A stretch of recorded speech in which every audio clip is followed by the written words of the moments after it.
Hyderabad LB stadium వేదికగా ఈ ఉదయం ప్రారంభమైన యోగా డే కౌంట్ డౌన్ వేడుకలు. హాజరైన గవర్నర్ జిష్ణుదేవ్ వర్మ, మాజీ ఉపరాష్ట్రపతి వెంకయ్య నాయుడు, కేంద్ర మంత్రి కిషన్ రెడ్డి.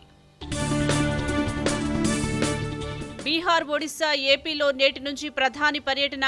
రేపు విశాఖపట్నంలో అంతర్జాతీయ యోగా డే వేడుకల్లో పాల్గొననున్న నరేంద్ర మోదీ. ఢిల్లీ పర్యటనలో పలువురు కేంద్ర మంత్రులను కలిసిన ముఖ్యమంత్రి.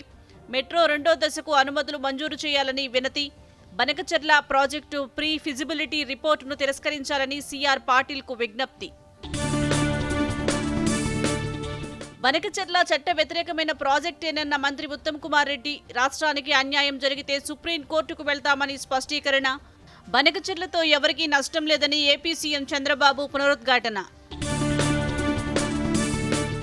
ఇరాన్, ఇజ్రాయెల్ మధ్య పెరుగుతున్న ఉద్రిక్తత. ఇరు దేశాల్లోని పలు స్థావరాలపై కొనసాగుతున్న దాడులు.